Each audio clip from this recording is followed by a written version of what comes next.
Welcome to Category Visionaries, the show dedicated to exploring exciting visions for the future from the founders who are on the front lines building it. In each episode, we'll speak with a visionary founder who's building a new category or reimagining an existing one. We'll learn about the problem they solve, how their technology works, and unpack their vision for the future. I'm your host, Brett Stapper, CEO of Frontlines Media. Now let's dive right into today's episode.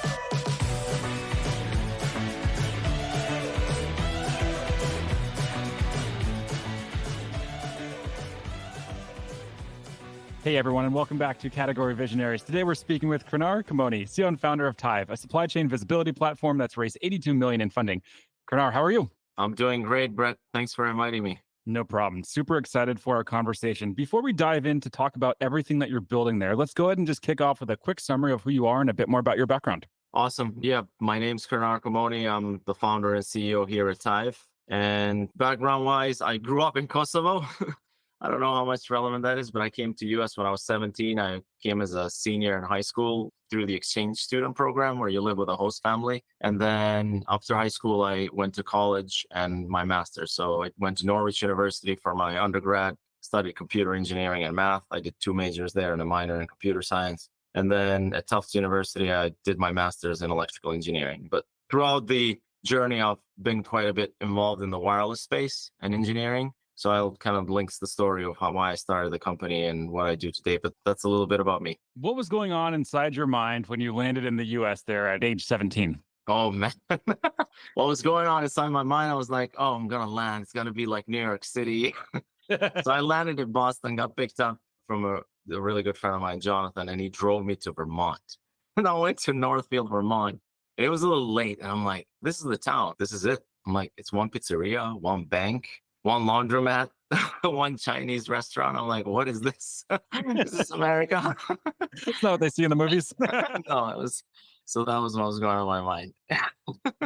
And do you go back home often or do you just stay in the US now for the most part? I've been home every single year. I go there every year for a week or 2 or 3. And now I have a team there also. So I've opened an office in Kosovo. We have 205 employees and 80 are in Kosovo. Wow. After 600 episodes, you're the first founder that I've talked to from there. So thank you for being the first guest. That's awesome. Great. Let's dive deep now into everything that you've been building for the last couple of years. So go ahead and just give us a quick overview of what the company does. So the company's called Tive, T-I-V-E, and what we do is we help companies all over the world track shipments. That's the simplest way I can put it. And the way we do it is we make these little GPS trackers that customers just press a button, put it on top of the shipment, usually inside of a trailer, inside of a container, and we give them real-time information anywhere in the globe on where that shipment is. And in addition to that, the condition of the shipment, how hot, how wet, how cold, did somebody open the trailer or container? And all of that data comes to our platform in real time using cellular connectivity. We have more than 700 customers. Think of strawberries, blueberries, servers, rocket parts. We track everything. Take us back to 2015 and the founding of the company. I know you touched on that a little bit when you were talking about your background, but take us back to 2015. What was going on then? And what was it about this supply chain visibility problem that made you say, yep, that's it. I'm going to go dedicate the next 9 years to my life? Maybe more, for sure. I've always been an entrepreneur. Turns out, since I was 14 years old, I just realized I wanted to play around, code, start companies, try to do different things. And as I mentioned, my background's in engineering. I worked for a startup called Bitwave Semiconductor. We built the world's it's called software-defined radio on a chip. So a chip that would do 2G, 3G, 4G, all in a single chipset. And then I worked for an MIT startup where I was the first employee, and this MIT professor that I worked with at Bitwave Semiconductor invited me to join his company.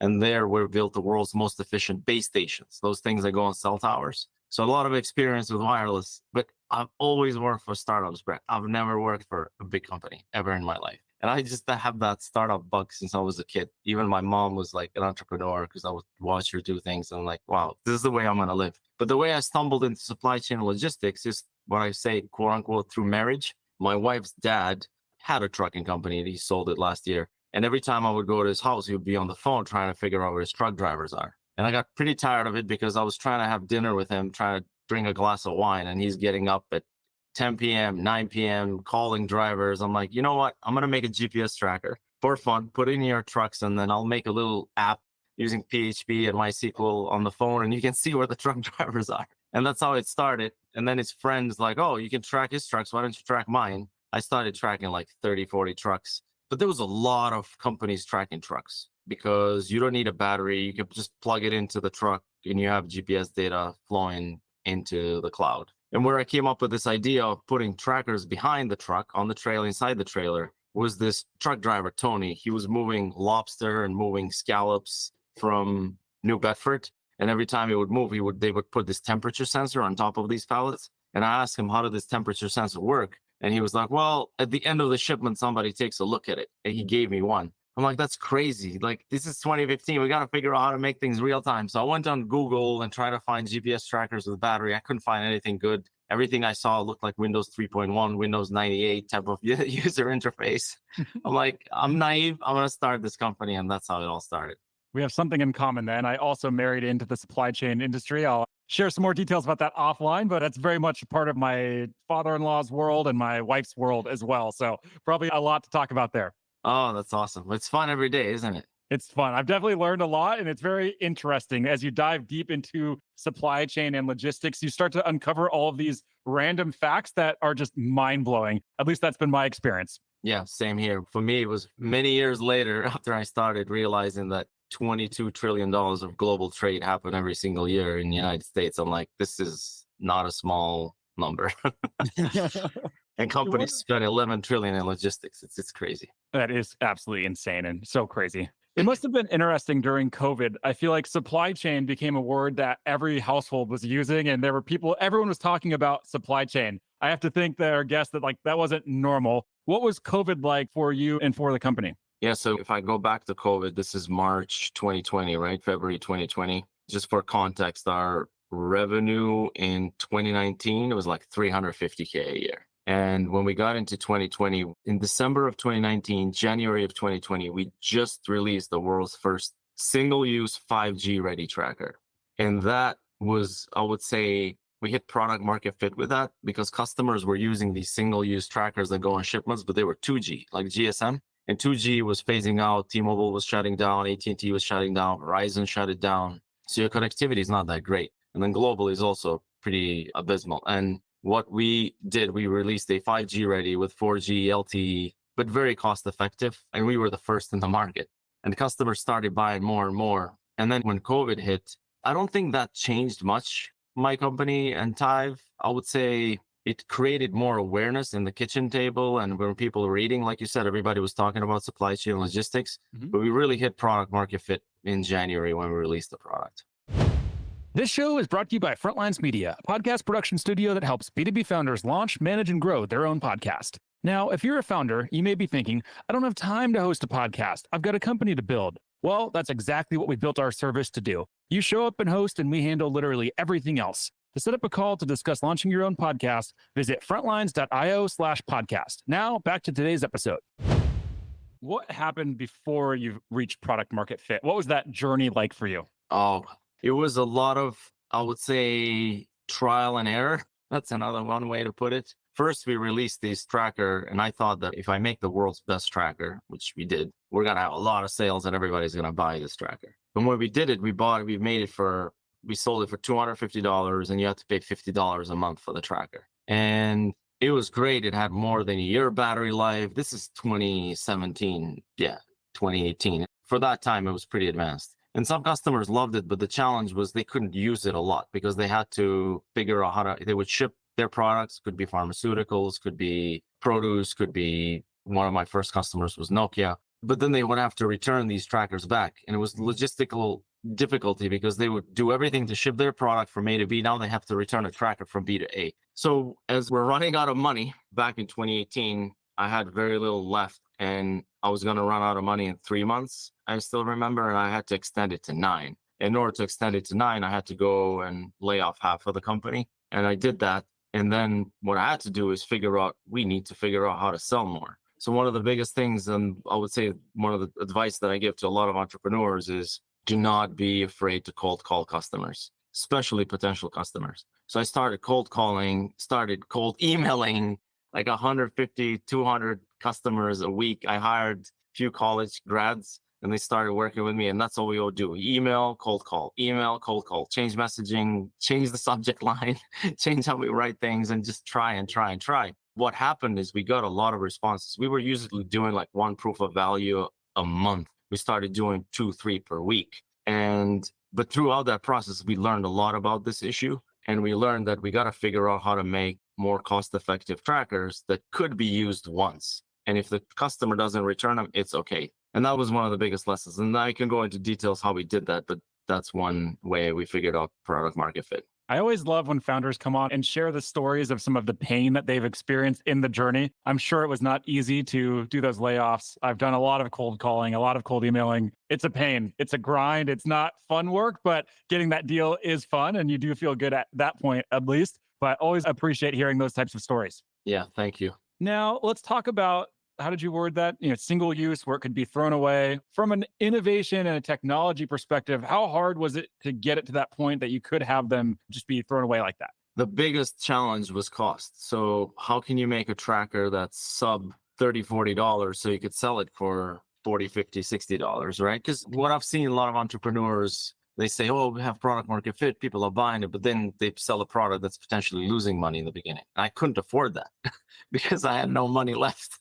So I had to make money first, like with the first sale. So we had to figure out how do we make very cost-effective trackers. And what we did is we flew to China, myself and my VP of technology, Martin. And Martin's amazing. We went and visited 8 different manufacturing sites all over China, in Shanghai, in Shenzhen, in Guangdong, and all over the place. And we figured out who can make cost-effective trackers for us, but most importantly, who can listen to us. Because we have the ideas, we have the way on how we want to build this, how we want to design it, what's important. We don't want to just buy something that doesn't work for our customers. And we figured out that intersection between cost and, I would say, empathy with the manufacturer, and we've been able, very successful to date. So I think that's one of the things that just, if people think things are impossible, you just get on a plane and go actually figure it out on your own. Who is the ICP today, and what was that process like in that journey and the trial and error to really lock in that ICP? Yeah, I'll be honest. In the beginning, I thought the VP of supply chain was our ICP. The chief supply chain officer was our ICP. And what we realized over time, and after a lot of cold emails, cold calls, and people who are responding, we kept getting directed towards logistics managers, course transportation managers, people that are actually doing the work of moving the goods from A to B. And that's how we figured out as far as the persona goes. The other part was the vertical. The vertical, in the beginning, I always thought that pharma was going to be the biggest vertical for us and we're going to win there right immediately. But what I realized over time, we've been trying to unlock pharma for a while. We've finally started to, and it's going to be very big for us in 2024 and 2025. But in 2015, I thought all pharma customers are going to line up and sign up. The challenge is with pharma, there's so many regulatory requirements you got to pass through. There was no time for me to get that done. No team, like it's a lot of work in the beginning. And that was another shock. I thought that life sciences and pharma was going to be a big customer. But when we realized this produce market is huge because customers care to make sure that those strawberries, those blueberries, that poultry, chicken, turkey, meat, bananas, asparagus, they want to make sure that those arrive in good condition at the retail store. And temperature is very important for those, but they also want to do it very cost effectively. And that's where we really started to see some strides in the beginning. Yeah, one thing as a founder that I deal with is I have an idea and I execute on it and it's not working sometimes. And in my head, I'm telling myself, just keep going. It'll eventually work. But the reality is sometimes you have to actually do the opposite and tell yourself that you were wrong. That's not going to work and you need to change. How do you approach that? And how do you know when it's time to just keep grinding and keep pushing on, pharma or life sciences, or it's time to scale it back and reevaluate and then go a different direction? I'll just use the example of pharma and life sciences. So what we realized is, okay, we're not going to have meaningful revenue in that. I have to not put too much energy on my team and myself to go after those customers because we're not going to see revenue now. So we're going to put it, I would say, not in the kind of back burner, but always know that when the team grows and when we grow and we've sold millions of trackers, we're going to be ready for that market. And that's what happened. We found that customers, logistics companies, and food market were much eager to buy trackers today, pay us today, use them today. Whereas pharma, is going to be big for us. It's already big now, but it's going to become much bigger in 2024 and 2025. But this is what, 9 years later?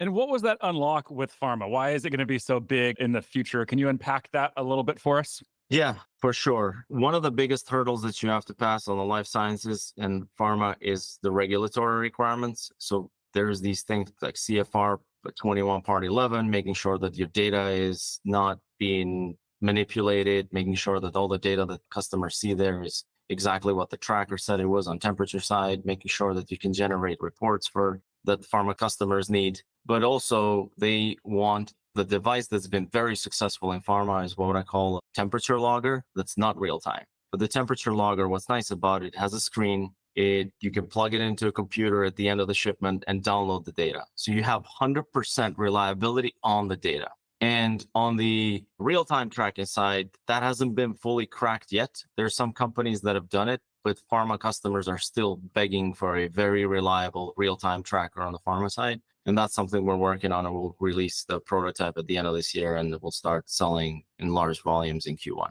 Let's talk about marketing philosophy and marketing strategy. How would you summarize the marketing strategy today? So on strategy and philosophy, this is how I explain it always to my marketing team. I say, I want two feelings to be experienced by our customers through our marketing.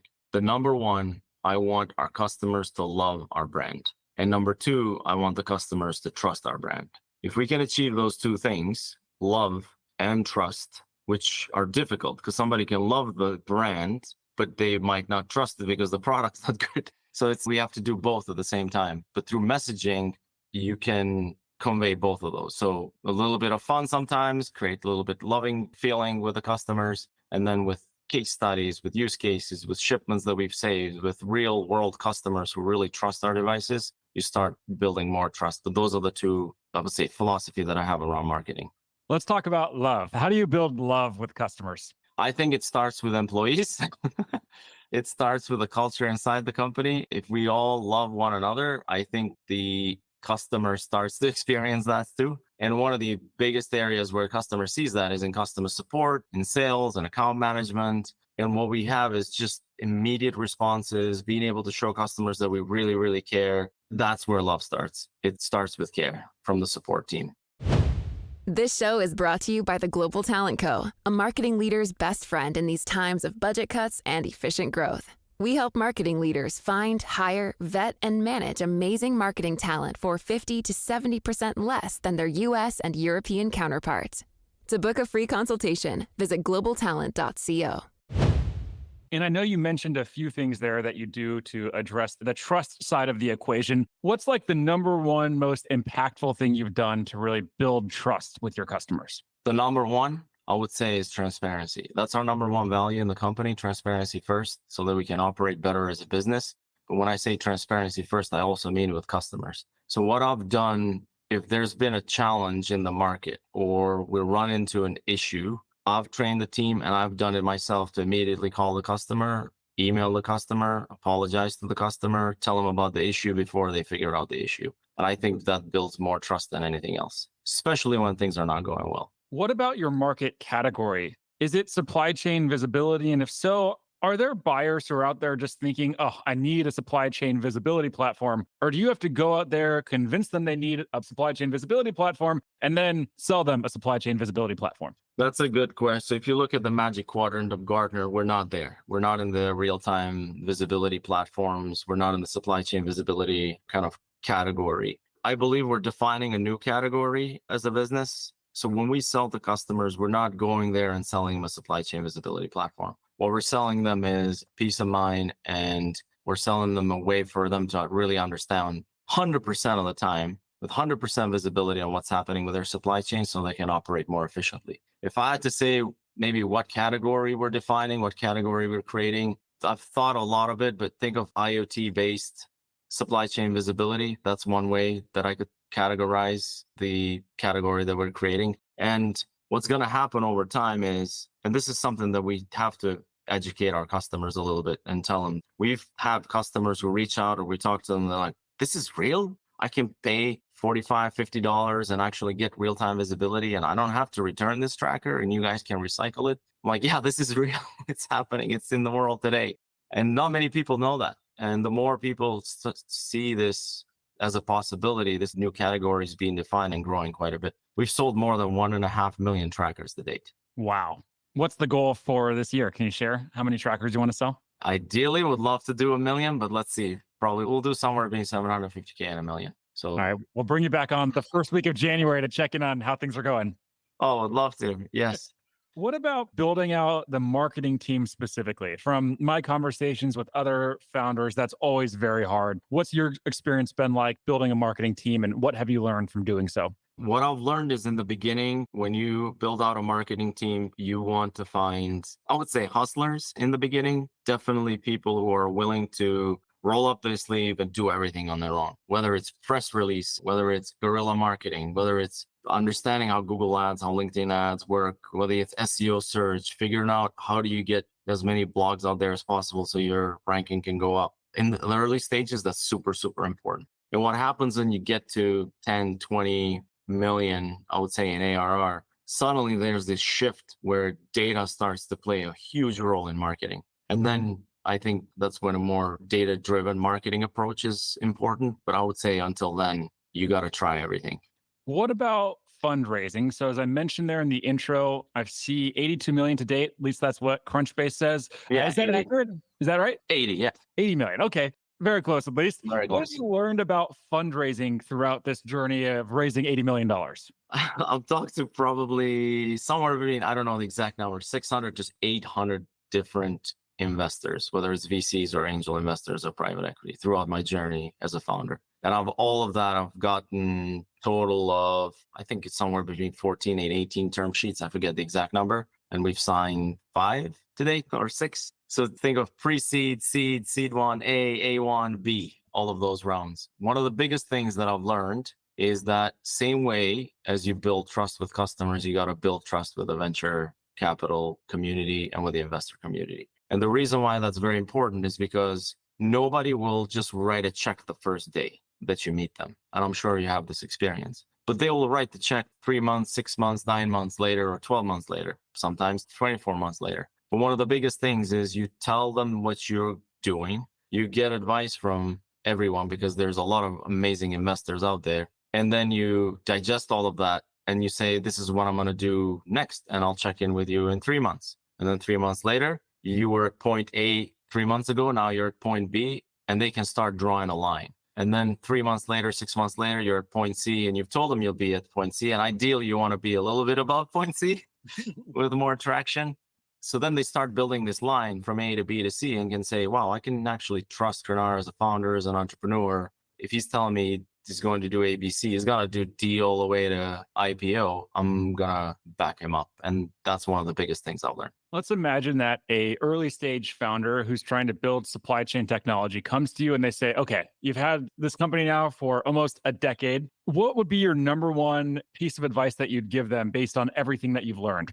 The number one piece of advice, especially in supply chain tech, that I would give them is the one that I mentioned to you around cold calling. You have to be close to customers, especially in supply chain and logistics. It's such an operational world, such in daily basis, things change. Go and figure out, visit warehouses, visit logistics centers, visit DCs, distribution centers, figure out a way how to get into with customers as much as possible early on so you can learn where the pain points are. There's so much pain in supply chain tech still, Brett. It's immense amount of pain. People, one investor told me people chew through glass to go by in this industry because there's just so much pain and there's so much opportunity. But the number one thing I would say is just get as close to the customers and learn from them, and as many of them as possible. Why do you think that there's, this like massive market, there's massive pain, and it seems like there's just not a lot of activity or no one's really solving the pain points apart from you and maybe a small number of other companies, but sounds like there's still a lot of pain. Why is that? Is it just very, very difficult and very, very complex, or what's the reason? Yes, the reason is because of, I would say there's a lot, but just on top of my mind right now, Brett, what's coming is fragmentation, and it's physical. Everything that we do, everything, the microphone that I'm talking to, the microphone that you're talking on, it's something that got shipped to you and to me. it didn't originate from there. Everything, our table, the chair that we're sitting on, it got shipped to us from somewhere, or we picked it up somewhere that got shipped to from somewhere else. There's so much physical movement, and physical movement always has uncertainties. And on top of that, you have a ton of fragmentation, tens of thousands of logistics service providers touching that product, moving it from A to B and then B to C and then C to D, and all of those working in different systems. Somebody works at a different transportation management system, another one at a different TMS, another one has a carrier that has different GPSs, another has a carrier that has other GPS. It's just so fragmented. The systems are all over the place. And on top of that, you add the physical operational complexities. It's very difficult to say, well, we have the one solution that solves all of it. Final question for you. Let's zoom out 3 to 5 years into the future. What's the big picture vision look like here? 3 to 5 years, I believe that we're going to be a fairly large company, somewhere in the $200+ million range on revenue, maybe even more. And the goal is to prepare ourselves to go public. And I'm very confident that we're going to achieve that. What'll be the most important thing for you to really get right and really nail to make that happen? The most important thing I would say is, so what happens is, I'm sure you've talked to a lot of entrepreneurs. There's plateaus on every single product in the world. Even the 2G plateaued, right? There's now you have to release the 5G. And now we released a newer, lower cost tracker. And then there's a new tracker that we're releasing on life sciences to go after another vertical. And we're going to continue to do that on our software. The biggest thing that we need to do right is execute on the product roadmap and keep innovating there so that we can capture more and more and more of the market share. The market's there. I know that for a fact. It's execution. That's the most important thing. You'll have to agree here on the spot. You will give us the first interview after you ring the bell after the IPO. First, second, deal. Yeah, first or second in the top 5. Top 5 for sure. Awesome, man. Well, this has been a lot of fun. I've really enjoyed our conversation and really appreciate you taking the time to talk about everything that you're building. Before we wrap, if there's any founders that are listening in that want to follow along with your journey, where should they go? Go to tive.com. You can also email me, Krenar@tive.com. Amazing. Krenar, thank you so much. Really appreciate it. Thank you, Brett. I really enjoyed it. This episode of Category Visionaries is brought to you by Frontlines Media, Silicon Valley's leading podcast production studio. If you're a B2B founder looking for help launching and growing your own podcast, visit frontlines.io/podcast. And for the latest episode, search for Category Visionaries on your podcast platform of choice. Thanks for listening, and we'll catch you on the next episode.